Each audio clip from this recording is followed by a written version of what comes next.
I want to welcome the Dandy Chapman family in particular, all 80 of you.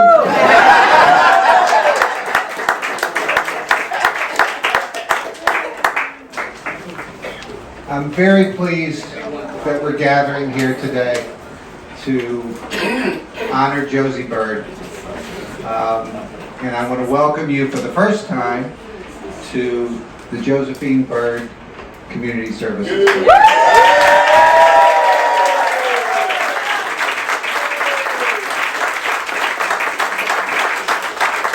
So, those of you that know and love Josie know that she's all about community. She's been about community since she moved to Woonsocket in the 60s and 70s and 80s and 90s. She was intimately involved in civil rights movement and civil rights activities here in the city. She has always been trying to make this a better place for Black people, better place for everyone that lives in this community. She and her family were instrumental in founding St. James Baptist Church. Faith has always been a big part of Josie's life. She's been trying to convert me for like 23 years.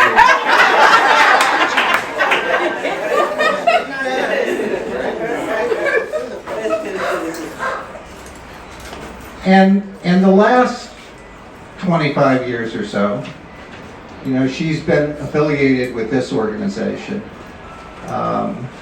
She was, as you will note from the write-up, you know, she was my assistant, but I would like to say that she was more of my advisor. Because she'd be advising me every day. And I always listened to that advice. I always listened to that advice because it was always right on the mark. And the thing that always struck me the most about Josie was that, particularly for disenfranchised folks, whether they were the homeless, whether they were children and families who were struggling, anyone who was having a difficult time meeting their basic needs, Josie was right there. And she was empathic in terms of their needs, and she was passionate about the work of this organization. And I think that it's not too far a stretch to say that she has been beloved by the staff here. She has, as many of you know, this infectious laugh that you can hear all the way across the building. And generally, she was always supporting people, always urging them on, always trying to be there. And there were many occasions when she and I worked in this building, and we worked in this building together for 14 years, where she would be responding to a crisis unbeknownst to me. That crisis could have been outside, it could have been, you know, right in front of the building, but she was there ready to step in. I really feel as if, you know, we've reached a point where we need 1,000 more Josie Byrds. And so we dedicate this building to her today because she's a model. She's a model for what we should strive to be, you know, in terms of compassion, in terms of empathy, in terms of community. So we are very pleased. We're very pleased to dedicate this building to you today, Josie.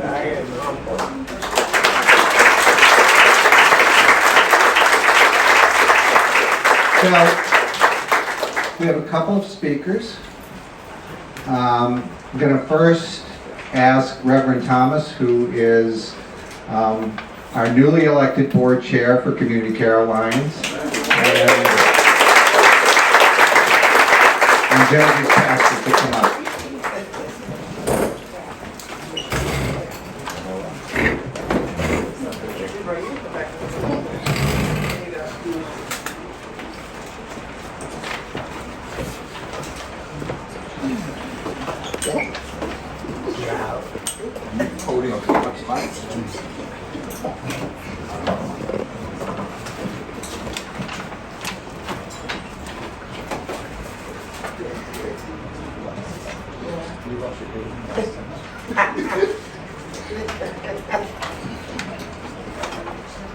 It is my honor as pastor of Mrs. Josephine's home church, St. James Baptist Church here in Woonsocket, and it's my distinct honor to have my first task as chair of CCA to participate in this historic event in the life of the citizens of Woonsocket.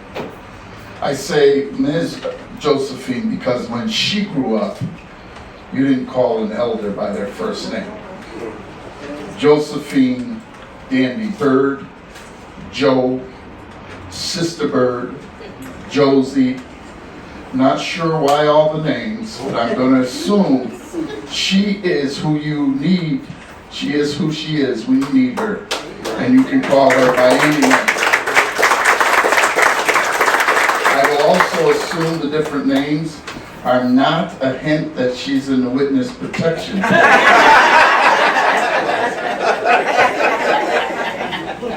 As we participate in naming this event, it's worthwhile to think about the metaphor that fits the life we honor today. What better comparison than that of a building that has withstood the test of time. Just as this building has deep roots, Mrs. Byrd comes from deep roots of resilience, grit, and determination, and survival. The sturdy foundation is built on solid rock. And we sing a song in church which says, in part, on Christ, a solid rock I stand. All of the ground is sinking sand. She has been able to seamlessly and confidently add floors and rooms to her open floor plan of a building concept with empathic listening and bird-like encouragement. That's B-I-R-D, bird-like encouragement. And I say bird-like because you could never rule out a shove out of the nest when needed. That's what birds do. I've known Mrs. Byrd since 1984, where I have experienced her most in the worshiping community, which includes the worshiping community includes the street, the home, the medical care center, wherever I've seen her there. Her doors were never locked. Her break room table is always set. Her roof always has room for the stranger. Her heating and cooling system is well regulated most of the time. If you have had the unfortunate experience of testing the limits of her heating system, God be your helper.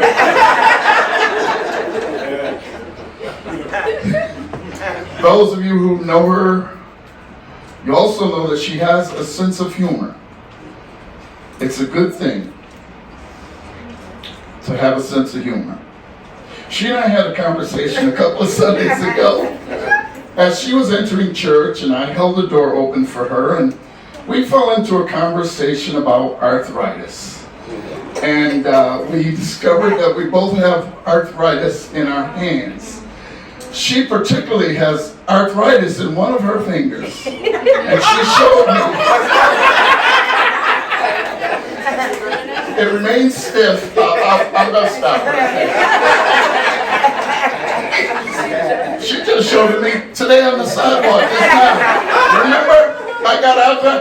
Okay, I know. Notice he's not putting his hand up. The conversation is we both got the arthritis in the same finger.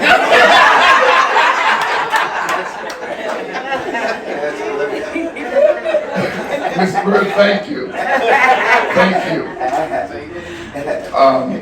Thank you. It's only a start in acknowledging your tireless and dedicated service to the community served by CCA.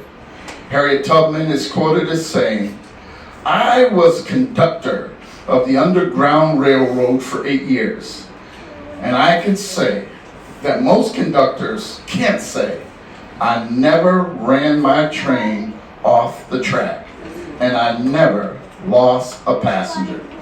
Josie, that building you occupy, called a body, mind, and spirit, has always stood for righteousness, justice, and time to care for the least of these. Congratulations on this much-deserved honor. Your living has not been in vain.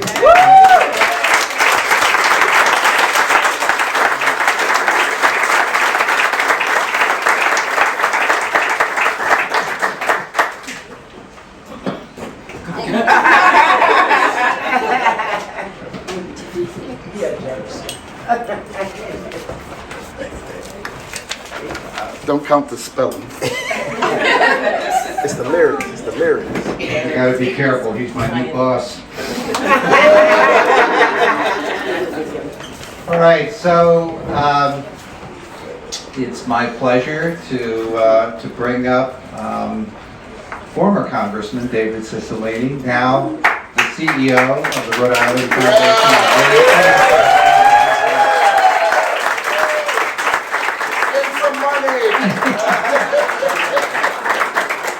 Thank you. So first I just want to say thank you for inviting me, and it's a great honor to be part of this celebration and this dedication. I think like everyone here, we all have wonderful stories of Josie. I remember when we first met and I told her I was running for Congress, and she said, she gave me words of encouragement, and the rest was history. But what I admire the most about Josie is she has, in all the times that we've spoken, and every phone call she's made to me, it has never been about her. It's always about some other family, some other individual in the community who needs some help. And in a moment when I think we need good examples of what it means to be a good neighbor, a good citizen, a good member of a community, Josie Byrd exemplifies that in every way. And this naming of this building in her honor is a reminder of how much advocacy, how much help, how much nurturing you've done in this community. And everyone who walks out of this building for the next hundreds of years are going to learn about Josie Byrd and the difference she made here in the city of Woonsocket. So congratulations, I love you. I also want to say thank you to Ben, because the Rhode Island Foundation, which has as its mission the well-being of all Rhode Islanders, does its work in partnership with great organizations like CCA. So lots more to do together. Thank you. Thank you.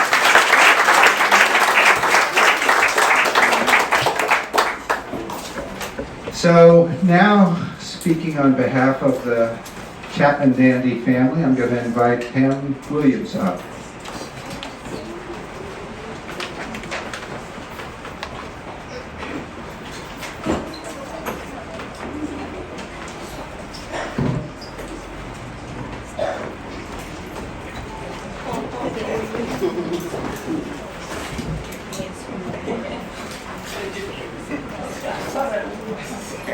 Good afternoon. Good afternoon. I am proud to be a Dandy Chapman, or Chapman Dandy, whatever you want to call it. But, it is an honor to be a part of that family. Joe, you know that I do a lot of the family research. So in my mind, on the tracing our ancestry, I keep wondering how my grandmother, Jessie Dandy, who we call Grandma, so I'm gonna call her Grandma because that's what we call all the time. But how did Grandma have such a compassion and such an advocate for civil justice? Where did she get that from?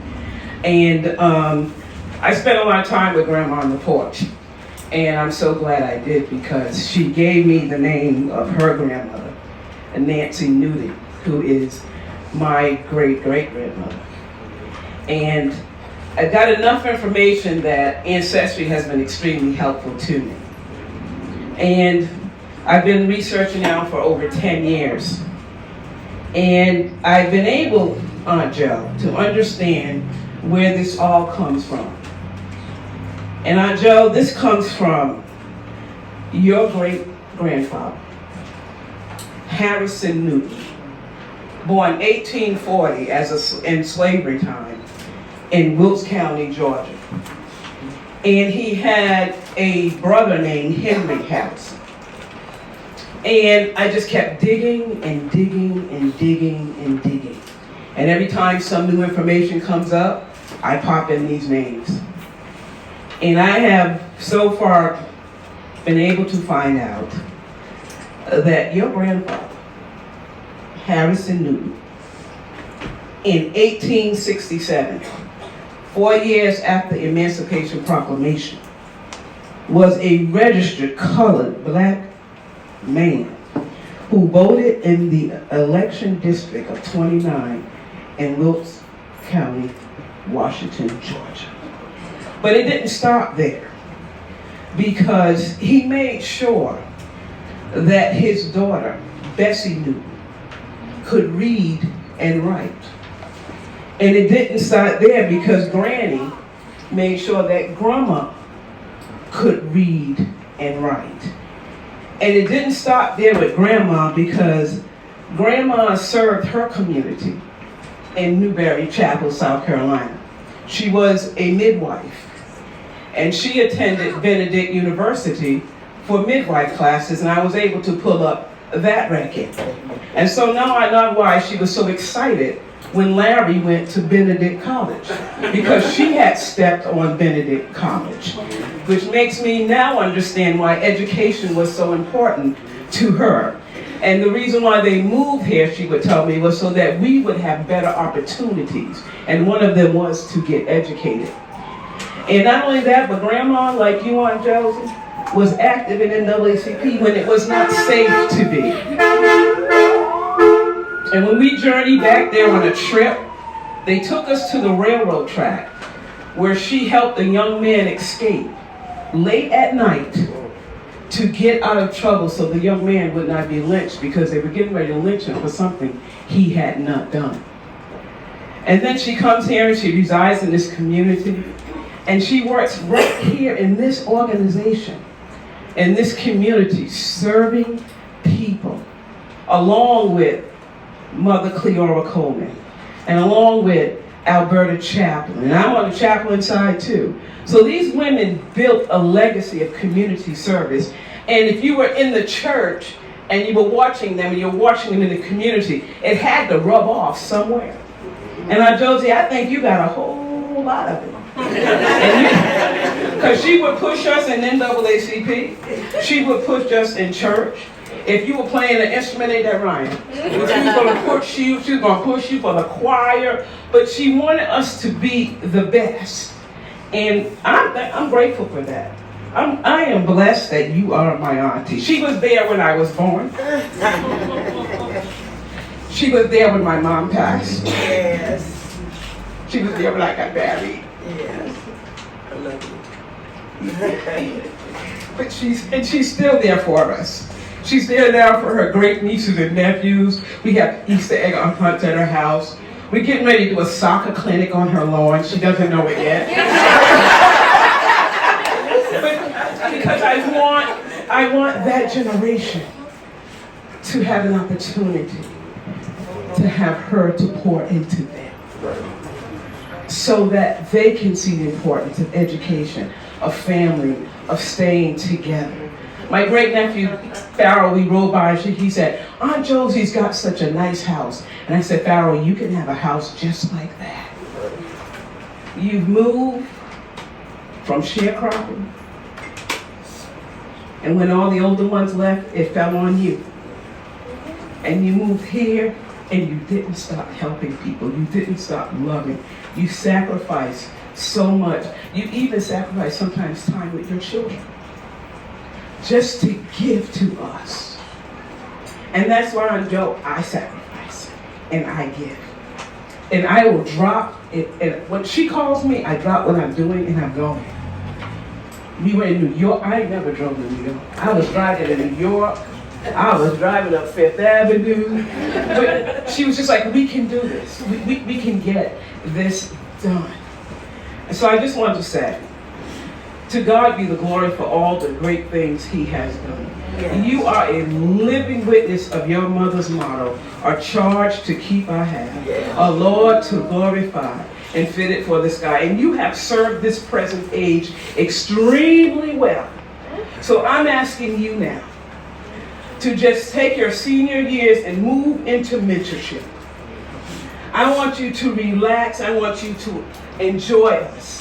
I want you to allow us to just love on you. I want you to fly to Cali when you get ready. If you want to buy my plane ticket, I'll go with you.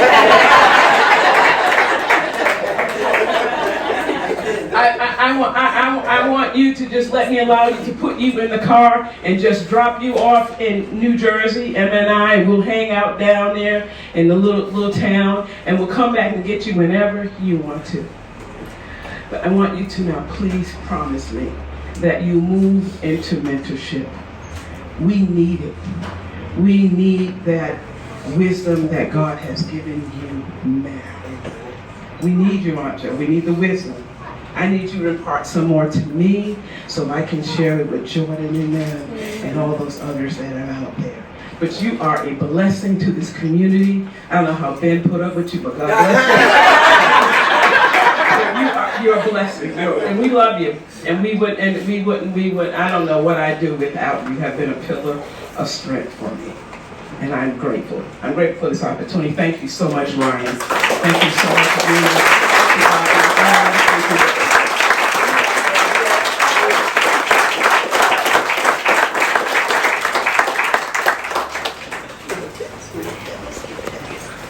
Anybody can get you to see Michelle Obama the day of. It's awesome, isn't it? All right. Dan, we have one more. Garrett, let's see. Garrett, I'm sorry. Councilman Garrett Mancieri is here.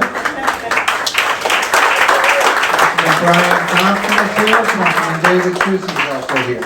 Councilman John Ward is also John Ward's here also. Where's John Ward? He's hiding in the back. Hiding in the back. There's John Ward.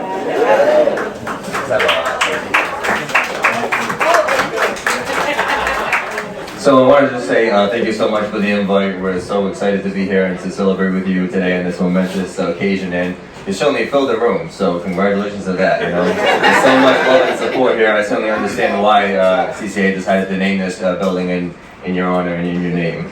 So I just want to read a short citation here to you.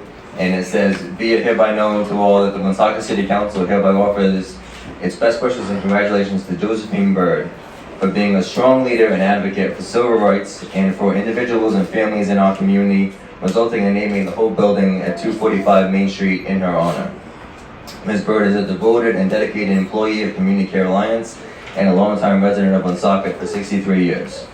In 2003, Ms. Byrd received the Paul Dempster Award from CCA and has now 20 plus years of service and advocacy for the needs of the members of the community. We are very fortunate to have someone like her as a role model and advocate in Woonsocket and for all she does to better the lives of others. Given this 27th day of June 2023, signed by Councilman Garrett Mancieri, Councilman Brian Thompson, Council Vice President Valerie Gonzalez, Councilman John Ward, Council President Christopher Beauchamp, Councilman David Susie, and Councilman Scott McGee. Congratulations.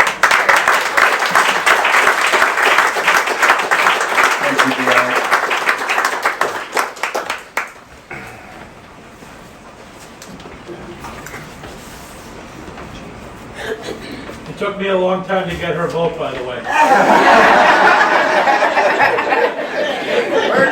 It was a good 45 minutes at her front door. She's a sweet lady, congratulations. You're lucky it was only 45 minutes.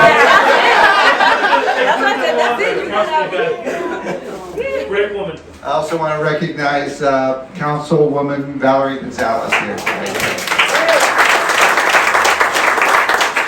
My beautiful friend, Nancy Bernard.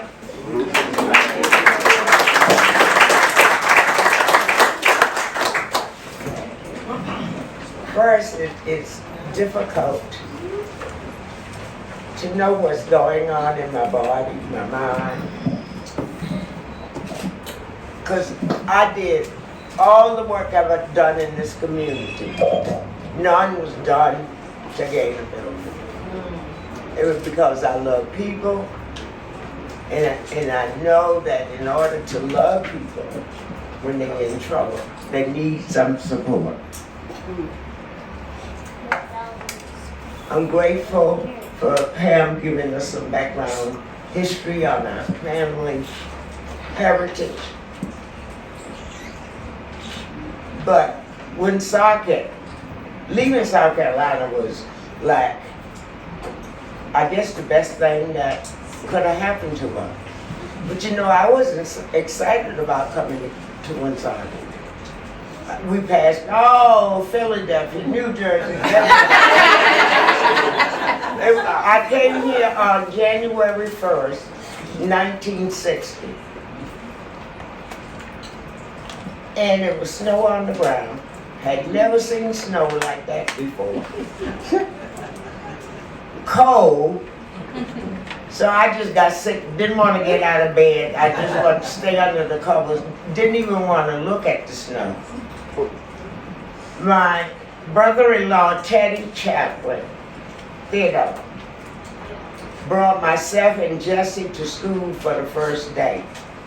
I walked into the school, I saw nothing but white people. And I had come from a segregated school in the South. Well, talking culture shock. I got home the first day. In fact, when we met, Principal Dury. How many remember the principal? He lasted a long time through some of y'all. My brother-in-law said to me, when you go in, don't say yassa and nasa. Here in Rhode Island, we say yes and no. Mr. Dury was short, white hair. He probably was in his early 60s or late 60s. The minute I saw him, he was so white, the hair was white. He said, "Welcome, girls, to the Woonsocket High School." He said, "Are you enjoying yourself here?" I said, "Yes, sir."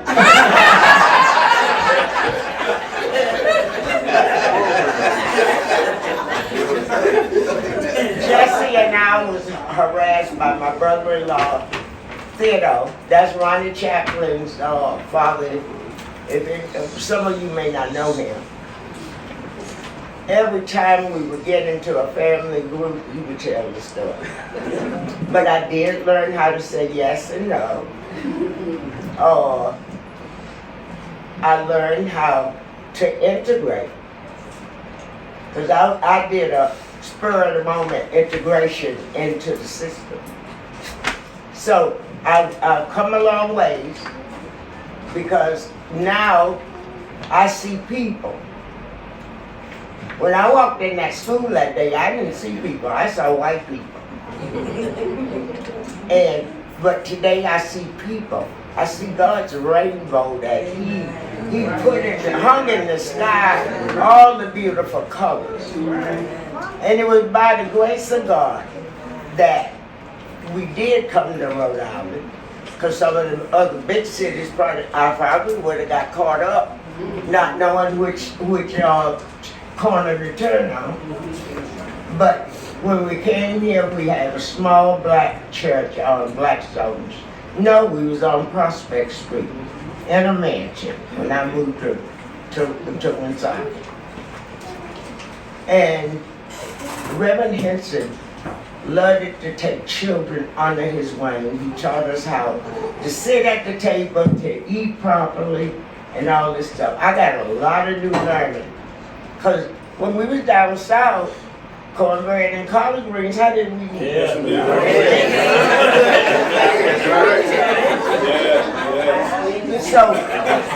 So Reverend Henson would take us in this huge dining room. He would have the young men to seat the young ladies. He showed us how to set the table properly with all the utensils and how to sit and eat. And after that, he would put music on. He played more rock and roll than the center. Because you know what he was doing? He was drawing us into a culture where we could be with each other and play. But when I came to, and I had tried to get jobs at Family Resources because I went to school for a little business certificate. They wouldn't hire us quickly back in the 60s and the 70s. So I just made my way to whatever employment I could get it. Uniroyal gave us a good financial background. They paid us a severance pay. They said if you want to find another job, it's okay, or we'll send you to school. I chose to go back to school. And that was the best thing that could happen to me. But then when I tried to get in the office to work with people, they wouldn't allow it. Up front, I'm gonna lose business if I put you up front. So Woonsocket has not always been friendly to black people. We had to protest for fair housing. We had to get out and fight for policemen on the force. And that was my first black city elected official right there, Larry Dowd.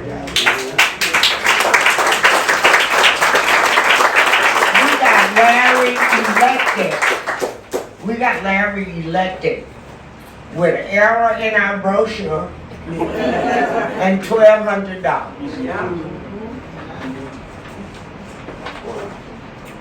So Woonsocket hasn't always been friendly, and sometimes I talk to them, and I can tell you what we say. But we stayed strong. My mother was a person, Mrs. Cleo Coleman, that is mentioned in my bio, was the kind of people that kept telling them, you gotta continue to fight and go out there and earn your living. And that's what we did. The police department, I was on the committee pushing for the first black policeman in the city of Woonsocket. And that didn't happen until in the 80s. Martin Luther King's birthday in the state of Rhode Island. I was at the Capitol building, Providence, making sure that it became a holiday in Rhode Island. So I've done some stuff. Nancy knows we have traveled through some good stuff and bad stuff. A lot of the people that advocated with me were like Nancy. But now what? Look how beautiful she is. Barbara Burlingame. We stuck together and got a lot of stuff done simply because we wanted to make a difference. We wanted Woonsocket to be responsible to you all. To my little Rodney there that's sitting there. He kept saying to me, Grandma, you nervous?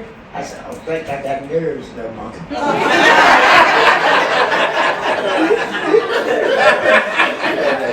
I said, this is such an honor. And a lot of people saying to me, you know, that's a big deal. But my mindset now is not so much on, this is going to be for you all to watch when you come down the street. They said, I just been planting some seeds in Woonsocket. That's why I named on that building. So we need to plant seeds as well. And we want to get these recognition. But you know what? I got one road. And I'm on the right road now. That I'm looking for. And I got old. Sometimes my house is so lonely, I'm there day in, day out. Sometimes my phone don't even ring. But I got a friend, y'all, that stands above all buildings, protects the buildings, keep us locked in love for each other. And you know what? That's the road I'm on now. Thank you. I thank everybody that came here. This is a beautiful sight. I hope we get a full picture of what's happening here today. Because God is good and He has brought us from a mighty long ways. And my favorite song is Down Through the Years. The Lord has been good to me. And I don't give nobody else praise. Not this building, not my this is my son, y'all.